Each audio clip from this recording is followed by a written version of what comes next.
नमस्कार, सत श्री अकाल, राम राम सा, खमागनी वनक्कम। आप सभी को ऑल्टरनेट मीडिया में फिर से स्वागत है।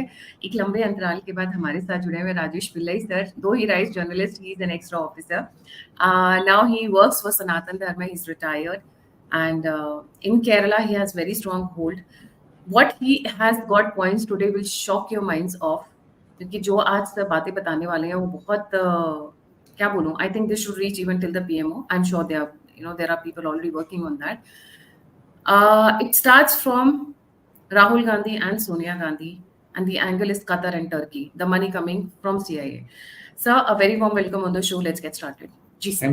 Thank you. Nothing happens without reason. A sudden coordinated effort from different sides aimed at one thing, to disintegrate India or create the notion that India is not one unit or one nation. हम सब different है, अलग है. We are actually traveling in different directions. He is against me. North Indians are against me. South Indians are against North Indians. Even let me tell you, if you go through some of the articles that are being published in South Indian languages, आपको ये भी idea आता है कि North India is actually a isolated block. North India is one isolated block. It is different from South India. और ये South India सिर्फ South India नहीं है, East India भी है. So there are three blocks actually. So North India is one block only. We are here in South India, and there is another block in Eastern India.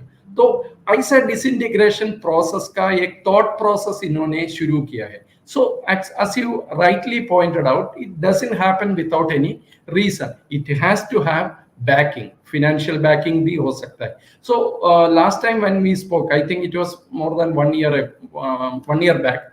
So उस time मैं बोल रहा था कि आपको gulf money का बारे में, गल्फ मनी का inflow for all anti-national activities, especially Islamic fundamentalist radical activities.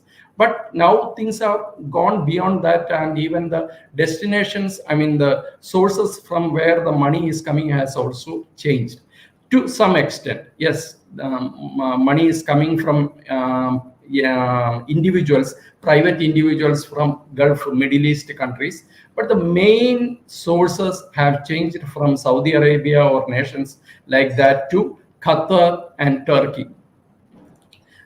Don't think that this money is generated in Qatar and Turkey alone. Yes, some of the money, especially in Turkey and all, the government-backed organizations, even organizations that are charity organizations with a charity cover. So they are also supporting organizations like PFI, that now banned PFI in Kerala, in India. So the basic sources are from Turkey and Qatar. Money is coming, and of course there is another Western source also, which is none other than George Soros. George Soros, he has actually publicly said, or he has said that yes, this kind of forces, nationalist forces in India, have to be defeated. What does he mean by defeating nationalist forces? That means he is aiming at disintegrating India, Indian disintegration. That is what he aims at. Even our external affairs minister has mentioned about that. So there are many people who have confirmed that he has kept $1 billion for India alone, anti-India activities. So this money, where is it going? It is not going to one source. It is going towards the media outlets, is going towards some organizations who work under the garb of charity organizations. There are religious organizations, and there are civil rights group also. These groups are also getting some kind of, they may not know that it is Soros fund, but the fund is coming. So actually, I am not sure whether how much we know about all this, how much we realize the gravity of the situation, but the threat is real. They are trying to undermine what all developments have happened in the last 10 years, or what all has happened in the social political scenario in India. After all these years, this is a time when we have positive vibes and positive thinking about India's future. So this is the time that these people are trying to undermine it. So there are a lot of things happening. Even for money trail, if you go into the details, even Hawala groups are being utilized. Even small amounts coming through individuals, they come to India, and here the money is collected together and sent to different people. So there's a parallel sort of arrangements working on happening here. So these things, I think our intelligence agencies know bit of it, and they are trying to curtail it, but that's not enough. The plot is much larger than what you think, Gayatri ji. It's not only just the media outlets. What I'm hearing is because George Soros and the CIA and the other parties are not able to tackle the Modi government. So what now they have started doing is they have started going side.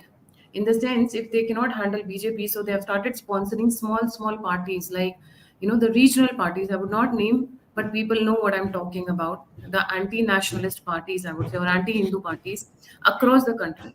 Arvind Kejriwal, everybody knows, is a team B of Congress. There are a lot of CIA agents have been seen in his parties. Those pictures were shown by ex-RAW officer RSN Singh ji in his videos with me and other platforms also. So similarly, even in the south, when we are talking about especially 4 states, Karnataka, Kerala, Tamil Nadu, Telengana. In these 4 states, the regional parties are being funded for the same thing. Now, sir, why is Qatar and Turkey so interested in Indian affairs now? And they are too small states to actually meddle in our affairs. Is it CIA? Exactly. Because Turkey and Qatar do not have money. Yes, that's what I mentioned in the beginning. So it's not Qatari money, or it's not money from Turkey alone. So those are just transit points for money exchange. So of course, Turkey has a reason. Erdogan wants to become the new Khalifa of Islamic world. That's one thing. But that's not the reason alone. It could be Western intelligence agencies, as you said, CIA and all. Behind all this, because they want to keep India engaged in internal strifes. All these years they have kept India like that. India is of course a big nation. We have a lot of diversity among ourselves, but so that becomes more easy for them to create one problem or the other.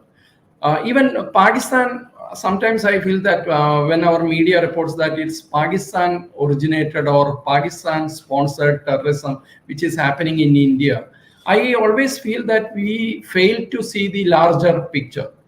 Behind Pakistan, there is another force. Of course, it is America. That is what I feel. So they want to keep India engaged in a lot of issues so that we actually don't focus on our future. So nowadays, I mean, for the last few years, we have tried to defeat all this or overcome all this and go towards the future, or start walking towards the future. So naturally, they get a lot of, they are disturbed. So they are trying every means available, every means possible to undermine our this thing. But what I am talking about when you speak about South Indian states, there are two layers to this. One is this kind of covert activities, secret activities that is happening. But the other thing is more open. Even the political leaders, political parties are trying to create this kind of wedge. Actually, for them, they don't aim at disintegration of India. I don't know. Some leaders, of course, they have never accepted. Some parties have never accepted the idea of unified India. But for many others, especially in Kerala, where I live, their idea of they talk like this only because of their anti-BJP stand. For them, anti-BJPism has become anti-North India and anti-India, actually. So it has happened like that. So if you remember, last Wednesday when Prime Minister Narendra Modi, he spoke in Rajya Sabha for a vote of thanks motion. So he was mentioning about Karnataka. Karnataka, why Karnataka is doing like this? Why? Let us talk about unifying the nation, not disintegrating and all. He was mentioning. So he has taken that very seriously. The Prime Minister has taken that very seriously. But he has not mentioned the other states. Even day before yesterday, the Kerala ministry, the whole ministry led by Chief Minister Pinarayi Vijayan, he went to Delhi. They all protested against Delhi government's, central government's discrimination, what they call discrimination, so-called discrimination against Kerala. So one of the minister, he was Mr. Rajiv, he was mentioning that from now onwards, we will not call the Modi government as central government. We will only call it as union government. So he is also stressing the same thing that Rahul Gandhi said 1 year back. So this is a continuous process. Rahul Gandhi and a communist leader and minister, state minister, they talk the same language. We will only call it union government, and it's not central government for us. It is, they are only supposed to look after the defense and other things. Rest, it is our money. Hamara tax, hamara paisa. Same thing Karnataka is also saying. You are discriminating against them. Every state in India, they have the right to complain if there is discrimination against in financial matters. But these people, they are taking things beyond that. They are saying that North India is discriminating against South India. Now, not only Kerala, all other states are facing it. All other states are facing it. So they are actually playing on regionalism and regional identity, which is going to be very dangerous. The other side, they are very secret, but they are totally into matters that will directly affect our unity as a nation.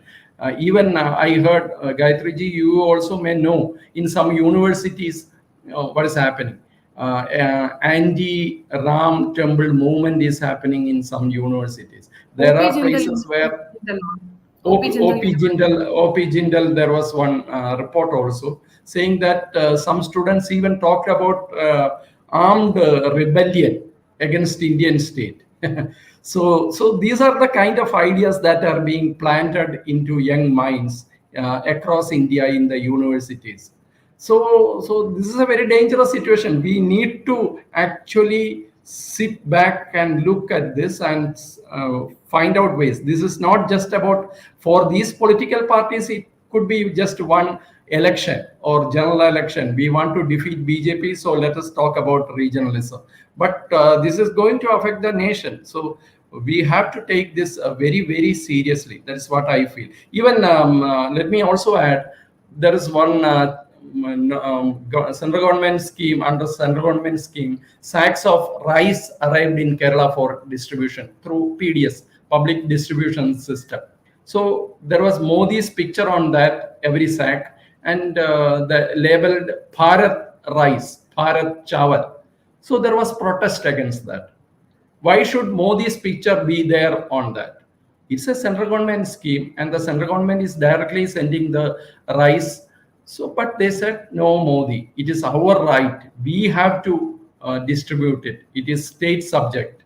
So this kind of wedge is being created even in very, very small matters. And forget about the other things. I mean, Hindu identity and all. So that is another totally different subject. But this kind of wedge is being created even in very, very small matters. And it's a very dangerous trend. They are thinking of dividing the country into 3 blocks: north, south, Yes. and east. South is left forces are very predominant there. But I'm thinking about east. Why east? East is Vatican. East is Christianity. East is Rahul Gandhi. East is Sonia Gandhi's dream of making the entire country a Christian heartland. So before coming to East, I want to add one more thing, Gayatriji, with your permission. So I mean, the way some people, some political leaders speak here in Kerala or South India, there is a lot of contradiction in all that. And they say as if there is no BJP or there is no Hindutva or there is no Hindu identity in South India at all. It's not like that. Actually, Dr. Karan Singh, if you remember, he has written in his book saying that when North India was ravaged by Islamic forces, every temple, every institution, every university, they were demolished and Hindus were attacked. South India remained as a reservoir of Hindu civilization. South India was largely untouched by Islamic invaders. So South India remained a reservoir of Hindu culture. It is here the Hindu culture has more continuity in South India. That great temples, the great culture, the traditions, everything is here. So, but these people, they are trying to create that kind of diversity and other ideas. Let me also tell you, and BJP, while talking about BJP, BJP is not a very, very small force in South India. In Telengana, it is making huge, leap forward. In Karnataka, it is the main opposition and it was the ruling party. Even in Kerala, it is the third largest party after CPM and Congress. CPM and Congress have their own their own political fronts comprising of small parties. If you take parties individually, after CPM and Congress, BJP is the largest party. So, and even in Tamil Nadu, Mr. Annamalai, he is making waves. And they are trying to contain him using actor Vijay creating another political party, DMK becoming more venomous, attacking Sanatana Dharma, attacking BJP. So they are trying every means. But BJP is not a very small force in South India. Even in Kerala, which people say BJP is the weakest unit in South India, even here, the party has got up to 17 percentage of votes. So it is not like that. The illusion that they are trying to create is different. Now coming to Eastern India. Eastern India के बारे में आपको पता है, yes, Christian forces are there, Christian domination is there. लेकिन BJP power में आने के बाद it has integrated much into the mainstream. So again, if forces like CAA, they have a design against India, they will definitely use these Christian fundamentalist groups. That's why Manipur, they want to make it a global issue. Manipur, itna global issue ban gaya, there is a design behind that.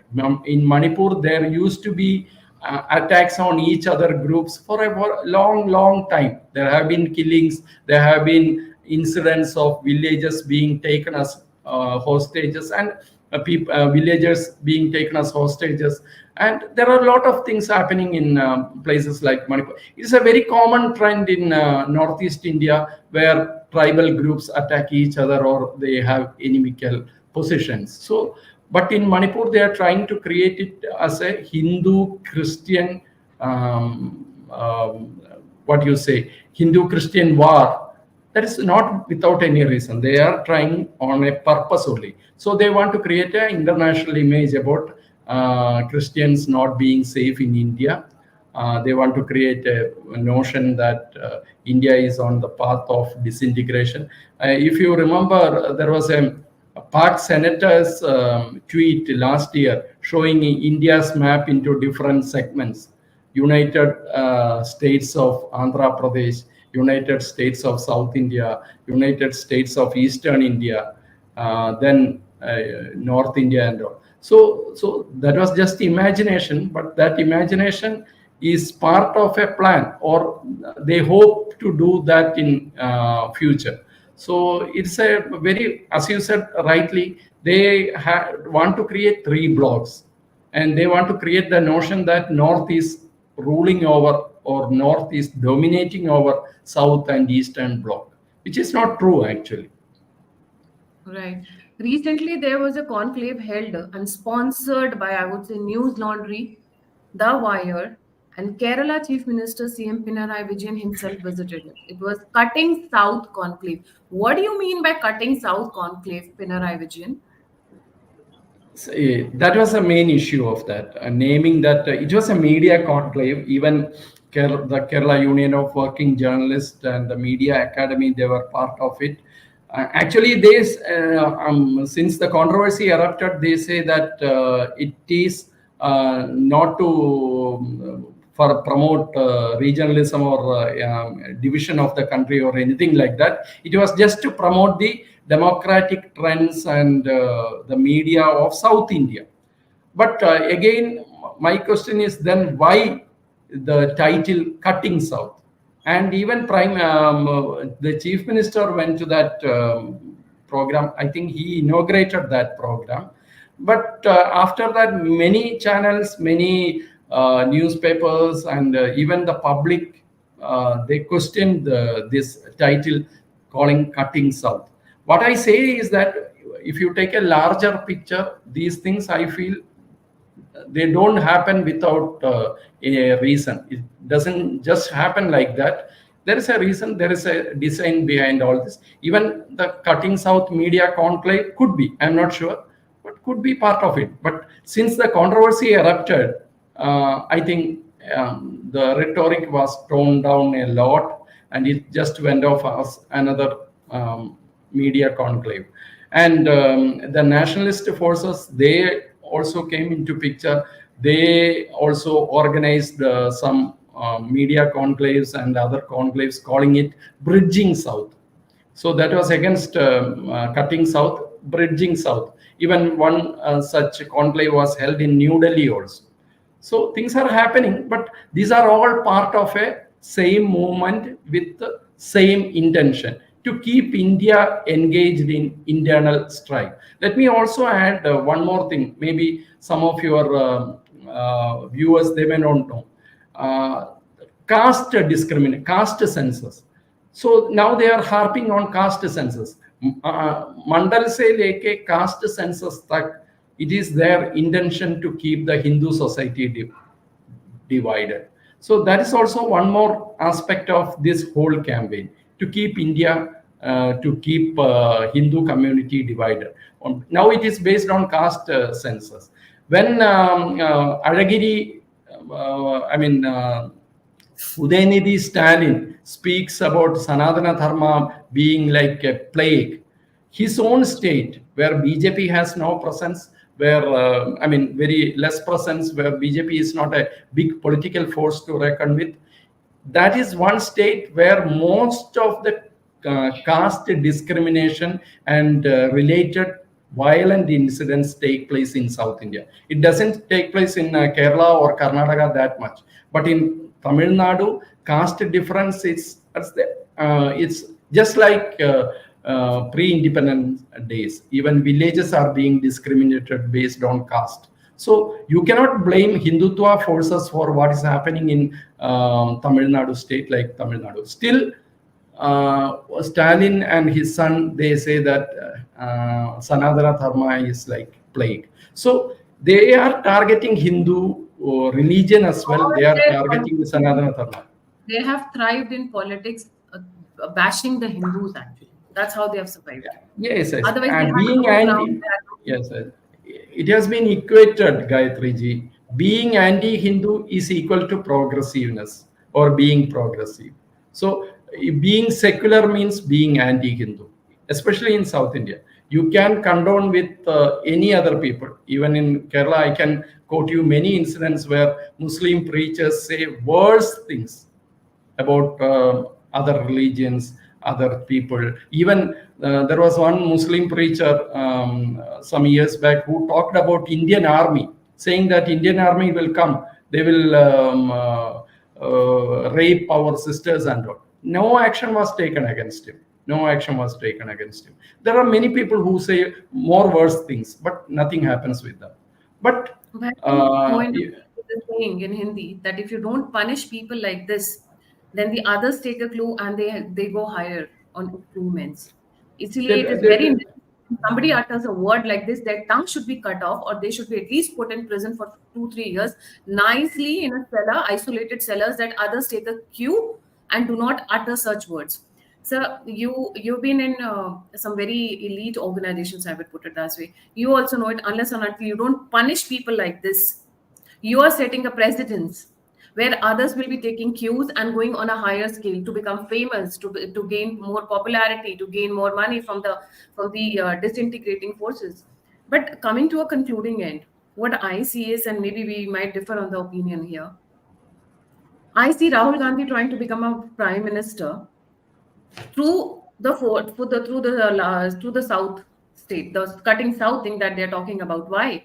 If you look at Telangana, if you look at Karnataka, if you look at Tamil Nadu, and if you look at Kerala, the only thing common here is Rahul Gandhi and Congress. The leftists do not have that much kind of a mandate. They do not have vision. They do not have political acumen to rise to a level of like that. And Congress has known to be a divisive forces. Now we have so many plenty of evidences coming through the books, through the newspapers, through the articles, and we have Pakistan and Bangladesh as a living examples right in front of us. How Nehru wanted to become a prime minister and he let the division happen. It is the same family, same DNA. Same family, same DNA. So if Rahul Gandhi thinks of having a South state in order to fulfill the dream of becoming a prime minister, I wouldn't be surprised. And then the East Bloc that he's talking about is again a Christian. Why don't we have seen that in the 10 years of Sonia Gandhi, the Christian missionaries were extremely active. Extremely active. Punjab is literally Christianized, I would say, the Northeast and the tribal belts across the country. No, that's happening. But when you say that Rahul Gandhi wants to divide the country and become the prime minister of South, it looks very far-fetched, and I don't agree with that. But maybe Congress wants to become more prominent and a leading force in at least South India, because their North India dreams, I mean, Hindi heartland dreams have actually evaporated totally. So now they want to remain politically, at least not prominent, but at least relevant in at least South India. So what you said about Northeast states, most of the states, that is true. Not only Northeast, even Chhattisgarh, also the conversion racket, they are creating havoc. And I think that has played a role in Chhattisgarh's last election also. So naturally, these things are there. But let us end this conversation on a positive note, because it is varied. India is much, much beyond all this. I mean, they can create trouble, but they cannot disintegrate or they cannot shake our foundations. India is much, much bigger for all that. Let not just one Soros, let 10 Soros come and try. That will not happen, because India is just one country that has, we lost all other places to Islamic invaders. We kept our culture, we kept our institutions, we kept our traditions in the face of all these onslaughts throughout history. So now, today, India is much beyond all that. So we are a nation, we are on world stage, and we are a world leader today. So, but we need to be careful, because we don't know what is happening. You remember the farmers' protest. I strongly believe that the government hastily withdrew that bill and ended that protest, because the government understood that it is going into the hands of anti-nationals like Khalistanis. So it was not because that farmers' bill was wrong or the idea behind it was wrong. The government withdrew it because anti-national forces had come fully engaged with this movement. So I am sure that the Modi government will not compromise on our national and will take even a very small threat very seriously. So let us hope like that. But we need to be very alert, keep our eyes and ears open. Thank you, Gayatri ji, for giving me this opportunity. Thank you so much for joining. जाने से पहले सभी viewers से request है, please don't forget to like, subscribe and share the alternate media. अगर आप contribute करना चाहते हैं, feedback देना चाहते हैं, मुझसे जुड़ना चाहते हैं, तो सभी के सभी links description box में. So please support all of us, because I am also sitting in Kerala, which is a very hostile place for all this. So keep supporting us. Thank you so much, Gayatri ji. Hope I can see you very soon. Har Har Mahadev.